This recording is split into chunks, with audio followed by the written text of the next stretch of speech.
Meus queridos irmãos, a graça e a paz do Senhor Jesus, é muito bom estar com vocês novamente no canal da Primeira Igreja Presbiteriana Renovada, para que a gente possa refletir um pouquinho sobre o mundo da nossa alma, sobre essa parte tão maravilhosa do nosso ser e ao mesmo tempo tão complicada, tão difícil de lidar com algumas situações que envolvem esse setor de nossa existência. Hoje nós queremos trabalhar sobre a amargura, que é exatamente um gigante da nossa alma que nós precisamos vencer, a raiz de amargura. Alguns têm assim se perguntado o que é amargura, como é que a gente pode definir esse sentimento, esse gigante que tem assim penetrado o mundo de nossa alma, que tem realmente transformado o mundo de nossa existência. A gente pode dizer que a amargura é um sentimento de mal-estar, produzindo feridas de ressentimentos, produzindo feridas de mágoa, e a gente vai ver que existe, na verdade, uma reação em cadeia. Primeiro, vem a ferida, ela vem aparentemente sem problema, mas essa ferida, ela começa a ser acalentada, ela começa a ser levada em banho-maria, ela é lembrada, avaliada, e aí aquela área começa a manifestar sinais de apodrecimento.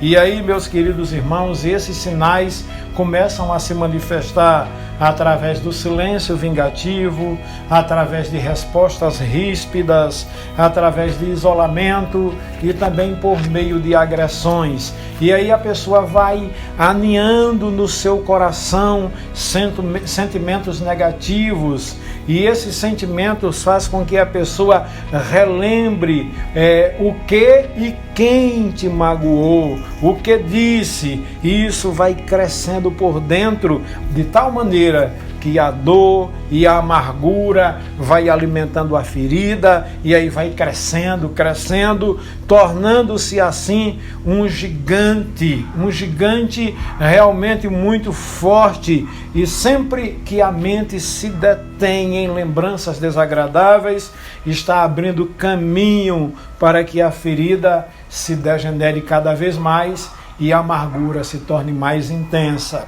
Eu gostaria de fundamentar a nossa reflexão no dia de hoje na Epístola aos Hebreus, no capítulo 12 e no versículo 15, quando o escritor vai dizer o seguinte: que ninguém seja faltoso, separando-se da graça de Deus, e nem que haja em vós alguma raiz de amargura, que brotando vos perturbe, e por meio dela muitos sejam contaminados. Então o escritor aos Hebreus vai nos dizer aqui que a amargura é uma raiz que ela pode ir se aprofundando e contaminar outras pessoas. Então a gente pode dizer que a amargura envenena todo o sistema da pessoa.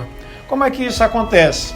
Manifesta-se naquilo que a pessoa fala, nas atitudes da pessoa. Ela começa a se tornar uma pessoa ríspida, uma pessoa vingativa, uma pessoa crítica, ou uma pessoa que se fecha para a vida, que se fecha para o mundo.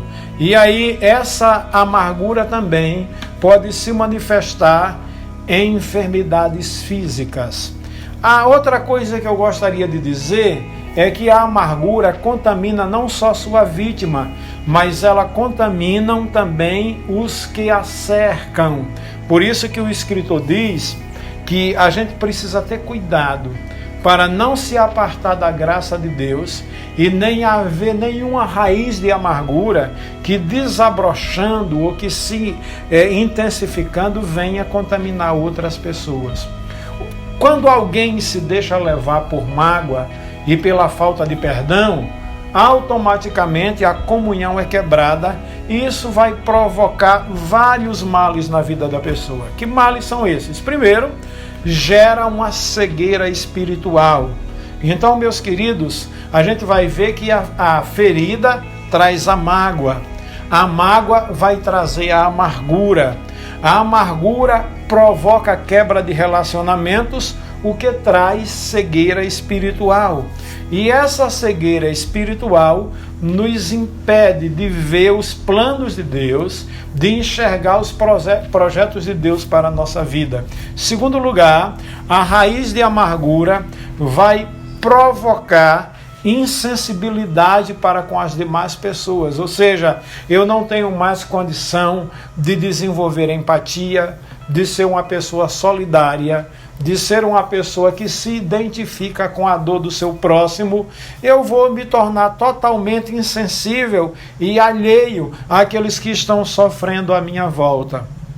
E mais ainda, a gente precisa entender aí os tipos de mágoa, os tipos de amargura e o que é que ela vai provocar na vida das pessoas. Primeiro, existem pessoas que têm mágoa dos outros, existem pessoas que têm mágoa de si mesmo e existem pessoas que têm mágoa de Deus. Então, vejamos os sintomas da mágoa. A mágoa de si mesmo, o que é que ela vai provocar? Vai provocar nas pessoas, muitas vezes, sentimento de culpa.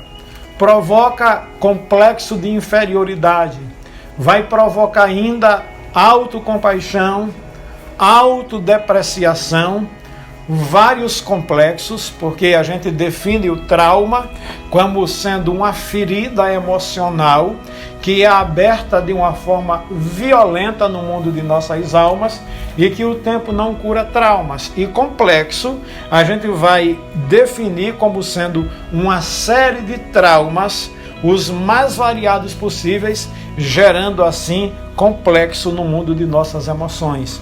Mas a mágoa de si mesmo gera também o sentimento de indignidade. Vai provocar a vergonha. Tem muita gente que se envergonha daquilo que fez. Vai despertar o ódio. Tem gente que tem ódio de si mesmo. E uma atitude extrema pode levar a pessoa ao suicídio, a dar cabo de sua própria vida, a dar cabo em sua própria existência. Quando a pessoa tem mágoa dos outros, o que é que acontece? Ela tem ressentimento. Ressentimento significa sentir outra vez a mesma dor, a mesma vergonha, o mesmo ódio, tudo aquilo que ela sentiu, ela tem geralmente esse ressentimento. A pessoa vai desenvolver a amargura, a sua alma vai estar amarga em relação a outra pessoa. Ela vai desenvolver a mágoa profunda, a mágoa vai gerar raiva. E aí quando a pessoa, e pode levar a pessoa também no ato extremo de querer tirar a vida do seu próximo, cometer assim o assassinato. E quando a pessoa tem mágoa de Deus, o que é que acontece? Primeiro, ela começa a duvidar da bondade de Deus. Depois ela começa a questionar se Deus é tão bom, porque é que permite que coisas ruins aconteçam. Depois vem a incredulidade, a pessoa deixa de acreditar na bondade e até na existência de Deus. Alguns chegam a esse ponto. E aí, essa atitude de dúvida, de questionamento, de incredulidade, pode levar a pessoa à rebelião. E a rebelião, meus queridos irmãos, vai levar a pessoa a atitudes extremas contra Deus e muitas vezes a pessoa pode se tornar até um blasfemo. A grande questão é, o que fazer quando a amargura bater à nossa porta? A gente precisa seguir os princípios da palavra de Deus. Eu gostaria de dizer, no dia de hoje, que a prevenção contra estes sintomas é permanecer continuamente no espírito de perdão. O perdão é o caminho para a libertação da amargura. É através do perdão que nós recebemos a cura de Deus em nossa vida e em nosso coração.